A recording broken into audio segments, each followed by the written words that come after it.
Hello students we are doing matrix of a linear transformation.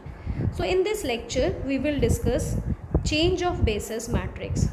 So first of all, how we define change of basis matrix, or you can say transition matrix.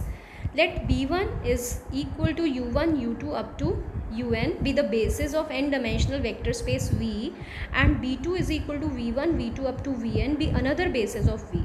अब B1 जो है और B2 दोनों क्या है, basis है vector space V के. तो हर एलिमेंट B1 का लिखा जा सकता है linear combination of these elements in the basis, और यू कैन से हर एलिमेंट आपके पास जो B2 का है that can also be written as linear combination of elements of the basis.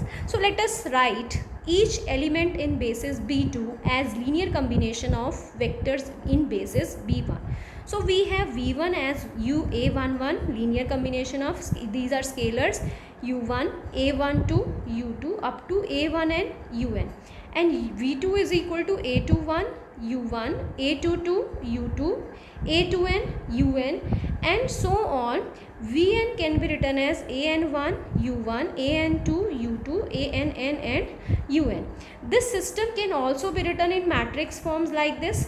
So अगर हम इसको matrix form में लिखें तो it is v1 v2 up to vn. So it is a11 a12 a1n first row, a21 a22 a2n this is the second row, an1 an2 and ann this is the third row into u1 u2 up to un.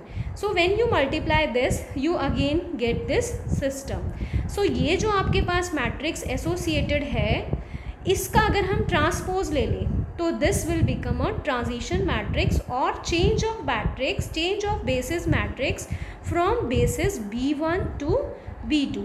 तो अगर आपने change of basis matrix निकालनी है, आपसे पूछा जाए from basis B1 to B2, तो आप क्या करोगे, जो B2 के एलिमेंट्स हैं सारे उनको लिखोगे linear combination in terms of elements present in basis B1.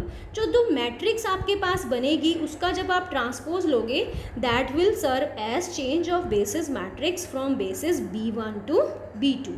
Clear. So let us say कि हमने उस मैट्रिक्स का नाम रखा P. So this P is transition matrix और you can say change of basis matrix from basis B1 to basis B2. अब क्योंकि आपके पास जो वेक्टर्स हैं इस B2 में वो लीनियरली इंडिपेंडेंट हैं सारे, तो आपके पास जो मैट्रिक्स बनी है ये P वो इन्वर्टिबल होगी. ठीक है.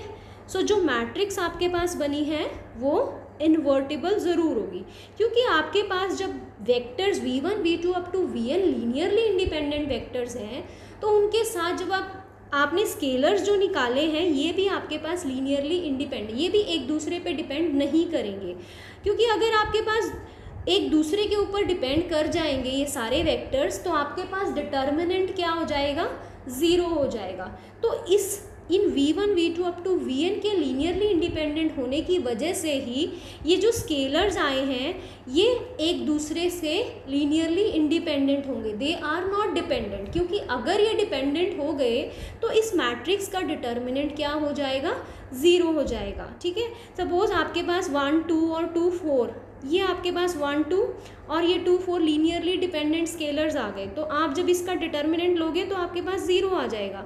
बट ये डिपेंडेंट नहीं आएंगे बिकॉज आपके पास जो V1 V2 up to Vn है वो लीनियरली इंडिपेंडेंट है. क्लियर. सो ये जो मैट्रिक्स है this is always invertible matrix. ठीक है. अब ये जो P मैट्रिक्स है this is change of basis from matrix from B1 to B2. अब अगर हम इसके इन्वर्स की बात करें this is transition matrix from B2 to B1. So ये रिवर्स है. अगर आपसे पूछा जाए transition matrix from B1 to B2 तो आप क्या करोगे, B2 को लिखोगे in terms of linear combination of elements in present in the basis B1, और फिर जो आपके पास स्केलर्स आएंगे उन वेक्टर्स के साथ एसोसिएटेड उनको कॉलम्स में लिखोगे तो you will get the transition matrix from B1 to B2. और उस ट्रांजिशन मैट्रिक्स का अगर हम इन्वर्स ले लें that will give you the transition matrix from B2 to B1. Clear. Next theorem is if a vector x in Rn has coordinate vectors xb1 and xb2 relative to two bases b1 and b2, then there must exist a non-scalar matrix, non-singular matrix P given by B inverse A such that xb2 is equal to P times xb1 where A and B are determined by the two bases. सो अब यहाँ पे क्या है आपके पास xb2 जो है वो तो coordinate vector associated with basis b2. जब आप x को लिखोगे as linear combination of elements of the basis जो उनके साथ एसोसिएटेड स्केलर्स हैं दैट विल रिप्रेजेंट xb1, और जो बेसिस b2 की टर्म्स में लिखोगे उसके साथ एसोसिएटेड स्केलर्स हैं that will give you the coordinate vector xb2. So let us right this. Let x is equal to this vector p in Rn. So let b1 be the basis. b1 is the basis of this y1 y2 up to yn is basis of Rn. ठीक है, Rn की basis है तो n vectors होंगे इसमें. Then you can write x as a1 y1 a2 y2 up to an yn. तो ये जो scalars इनके साथ associated हैं that will give you the coordinate vector associated with x relative to x with respect to basis b1. ठीक है, तो इसका कोऑर्डिनेट वेक्टर क्या आएगा a1 a2 up to an. Clear. अब now y1 is a vector y11 y12 up to y1n. इसी तरह y2 is y21 y22 up to y2n and yn is yn1 yn2 up टूynn. Let is substitute back in this values. यहाँ पे आप substitute करोगे तो you will gate a1 y1 y2 y1n सारी values लिख दी. अब आपने क्या करना है, let us calculate this a11 a1 y11 a2 y21. First इसका कोऑर्डिनेट ऐड करने पे this is the first coordinate, this is the second coordinate, this is the third coordinate. You can write this system as this way. Clear. So ये आपके पास क्या है y11 y12 y21 yn1 y12 y22 yn2. ये क्या है आपके पास, ये आपके पास वेक्टर y1 था, ये आपके पास वेक्टर y2 था, ये आपके पास वेक्टर yn है. तो ये मैट्रिक्स किसने बनाई, ये मैट्रिक्स बेसिस जो आपको गिवन थी ना y1 y2 up to yn उसके कॉलम्स ने बनाई. तो ये जो बेसिस के कॉलम्स ने जो मैट्रिक्स बनाई उसका नाम हमने दे दिया A. और what is this a1 a2 up to an column vector, this is coordinate vectors of vector x with respect to basis b1. So it is xb1. So you can write x as a into xb1 where a is the matrix which we have formed with the help of basis b1. और जो matrix है वो कैसे बनाओगे, जो b1 आपके पास basis हैं उसके जो वेक्टर्स हैं उनको कॉलम्स की टर्म्स में लिख के. So this is vector y1 column 1 represent vector y1, column 2 representing vector y2, column n represented by vector yn, where x अब यहाँ पे लिखा भी है वेयर a इज द. अब ये जो a है is the change of basis matrix और you can say transition matrix. ठीक है, इसको हम ट्रांजिशन मैट्रिक्स भी बोल देंगे. वेयर कॉलम्स आर दी, ये अभी हमने डिस्कस किया. Where columns are the basis vectors y1 y2 up to yn belongs to b1 and xb1 is the column vector of coordinates of vector x relative to basis b1. If b2 is z1 z2 up to zn is another basis of Rn, then we have x. We can also write x as b times xb2 जैसे हमने ऊपर किया. बिल्कुल same वैसे ही हम x को लिख सकते हैं b times xb2 where b is the transition matrix whose columns are given by the basis vectors present in the basis b2 and xb2 denotes the column vectors of coordinate x relative to basis b2. सो दोनों x को हम लिख सकते हैं a times xb1 भी और x को हम लिख सकते हैं b टाइम्स xb2. सो आपके पास दे बोथ आर इक्वल. सो bx2 is equal to ax1. So here we have bx2 is equal to b inverse a into xb1. So xb2 means coordinate vector of x relative to basis b2 is equal to p times, p is the transition matrix which is given by b inverse a.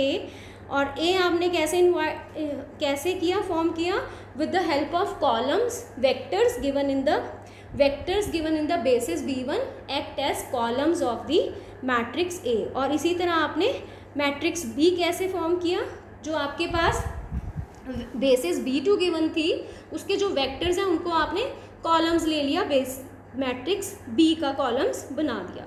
So you have p into xb1 where xb1 is the coordinate vector of x with respect to basis coordinate vector with respect to basis B1. Let us now discuss a question ताकि आपको concept और ज़्यादा अच्छे से clear हो. इस question में हम सारा कंसेप्ट क्लियर करेंगे जो आपके न्यूमेरिकल्स में यूज़ होंगे. Let two basis of R cube B B1 is this basis and B2 is this. Find the change of basis matrix और you can say transition matrix from B1 to B2. Students, जैसे कि हमने theorem में ऊपर discuss किया, जब भी आपने ट्रांजिशन मैट्रिक्स लिखनी है from basis B1 to B2 तो हम क्या करते हैं, B2 के जो वेक्टर्स हैं, B2 बेसिस में जो वेक्टर्स हैं उनको हम लिखते हैं as linear combination of elements present in the basis B1. So B1 के जो आपके पास वेक्टर्स हैं, let they are U1, U2, U3 और B2 के V1, V2, V3. So we will write V1, V2, V3 in terms of linear combination of vectors U1, U2 and U3. So each element of B2 is expressed as linear combination of bases B1. So what is V1? 1, 1, 1, 1, 1, 2. It can be written as 1 times 1, 0, 0, 1 times 1, 0, 1, 2 times 0, 0, 1. क्योंकि standard basis थी तो यहाँ पे scalars निकालने easy हो गए. अगर नहीं स्टैंडर्ड बेसिस है तो you can always find the scalars associated with these vectors. So you have 1 times U1, 1 times U2 and 2 times U3. Again 2 to 1 is 2 times this, 2 times this and 1 times this. So it is 2, 2 and 1 times U3. Again 1 to 2 is 1 into 1, 0, 0, 2 into 0, 1, 0, 2 into 0, 0, 1. So it is 1, 2, 2. So what we have scalars as 1, 1, 2. This will be the first column. Next is 2, 2, 1. This is the second column. Again it is 1, 2, 2. So this is the third column. Sorry, this is not columns. ये अभी transition matrix नहीं बना रहे, हम इस system को in terms of matrix लिख रहे हैं. अगर आपने सीधा ट्रांजिशन मैट्रिक्स बनानी है then you can take these as the first column, this as the second column, this as the third column. अगर आपने डायरेक्ट लिखना है, अगर आपने डायरेक्ट नहीं लिखना, विद रिस्पेक्ट टू प्रोसीजर चलना है, तो हम पहले इसको मैट्रिक्स की फॉर्म में लिखेंगे. तो मैट्रिक्स की फॉर्म में लिखने के लिए 1, 1, 2, 1, 1, 2 into U1, U2, U3, 2, 2, 1 into U1, U2, U3, 1, 2, 2 into U1, U2, U3. When you take transpose of this matrix, then you will get the transition matrix, or you can say change of matrix from basis B2 to B1. तो जो change of transition matrix from B2 to B1 हमने निकाली है, उसके बाद next question में हमने क्या निकालनी है, change of basis matrix from B2 to B1. ठीक है, या तो आप दोबारा वही प्रोसेस करो सारा, आप इन टर्म्स ऑफ U1 को अब लिखोगे in terms of linear combination of vectors V1, V2, V3, और जैसे हमने पहले डिस्कस किया, अगर इसकी मैट्रिक्स P जो है वो फ्रॉम B1 टू B2 है तो P इनवर्स कहाँ से कहाँ है, from B2 to B1. So let us take P inverse. So P inverse is the transition matrix from B2 to B1. So this is your transition matrix from B2 to B1. अगर आपके पास B1 से B2 तक P है तो P inverse कहाँ से कहाँ तक है, B2 से B1 तक. Next question, coordinate vector of 1, 1, 1 relative to basis B2 using change of basis. So using change of basis, let us say जो आपके पास 1, 1 है, रिलेटिव टू बेसिस हमने B2 निकालना है. Let us take this as XB2. ठीक है, coordinate vector of 1, 1, 1 relative to basis B2 is XB2. So coordinate vector of 1, 1, 1 relative to standard basis, let it is XE. तो हम 1, 1, 1 को कैसे लिख सकते हैं, 1 इंटू 1, 0, 0, 1 इंटू 0, 1, 0, 1 इंटू 0, 0, 1. सो XE आपके पास क्या आ गए, कोऑर्डिनेट वेक्टर क्या आ गया, 1, 1 और 1. So this is the coordinate vector of X with respect to basis standard basis. So this is XE. तो अभी हमने एक थ्योरम की थी, XB2 हमने निकालना है, this is P times XE. ठीक है, XB1 बेसिस B1. अब यहाँ बेसिस B1 क्या है, E. XE हम निकाल चुके हैं, P हमने निकालना है. तो P आपके पास क्या था, B inverse A. So A आपने किससे बनाया था, A आपने मैट्रिक्स आपने किससे बनाई थी, with the help of basis B1. जो बेसिस B1 थे उसके जो वेक्टर्स थे उनको आपने मैट्रिक्स ए के कॉलम्स ले लिया था, ठीक है। और बी मैट्रिक्स आपने कैसे निकाली थी, with the help of basis B2। जो बेसिस B2 थी उसके जो वेक्टर्स थे आपने उसको उस मैट्रिक्स की कॉलम्स ले लिया था। So let us now form matrix A and B.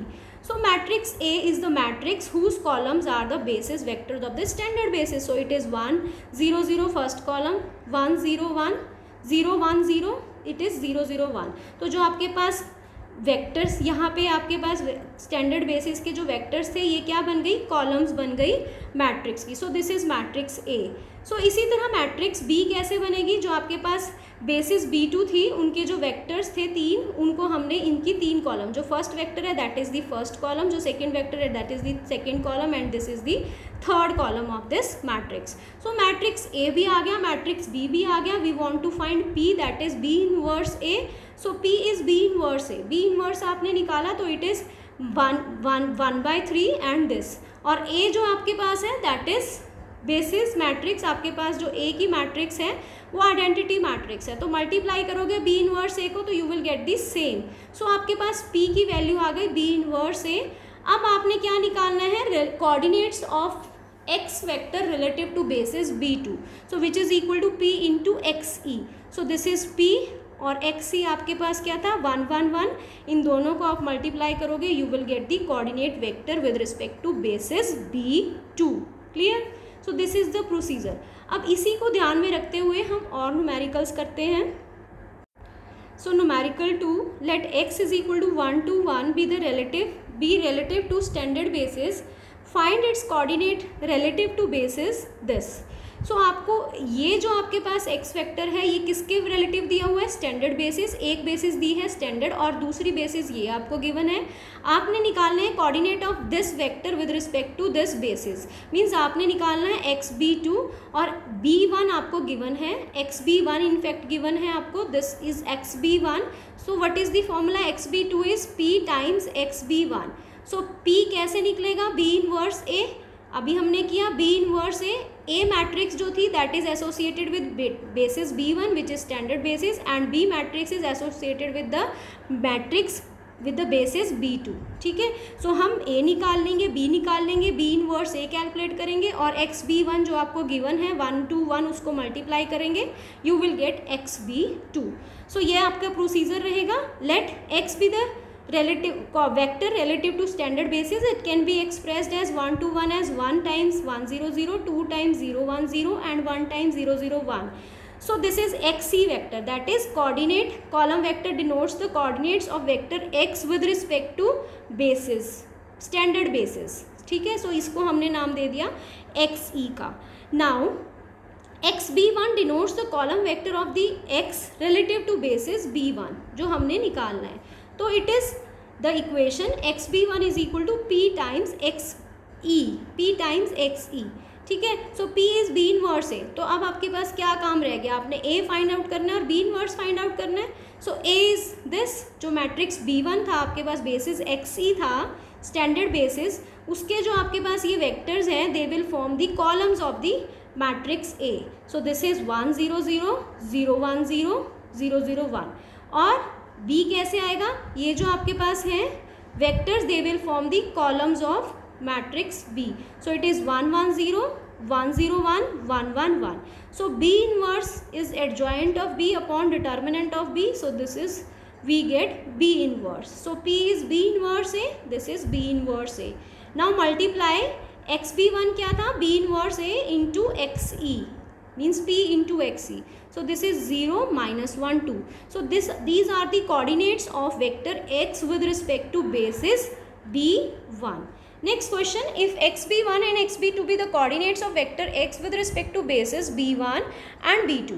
अब ये जो basis B1 y1 y2 y3 आपको given है, ये क्या है, ये आपके पास कॉलम्स बनाएंगे मैट्रिक्स के। आपने क्या निकालना है, xB2 is equal to p times xB1। p क्या होता है आपके पास, b इनवर्स a, और ये जो b है that is the matrix associated with basis B2 और A जो है that is the matrix associated with basis B1। So let us now form first A। A क्या है, ये जो बेसिस B1 है इसके जो वेक्टर्स हैं वो इस मैट्रिक्स की कॉलम्स बनाएंगे। So it is 1 1 0 1 0 1 1 1 1, this is matrix A. B क्या है, ये जो आपके पास बेसिस B2 जो है, इसके जो वेक्टर्स हैं वो बेस मैट्रिक्स बी की क्या बनाएंगे, कॉलम्स बनाएंगे। तो it is 1 1 2 2 2 2 1 and 1 2 2। What we want to find, we want to find a matrix P such that xp2 is equal to P times xb1. So what is P? P is B inverse A. We have B inverse, we have A. This is B, find B inverse and multiply it with A. So it is B inverse into A. This is the matrix given by as this. So this is all about today's lecture, change of basis matrix. So thank you for watching the video.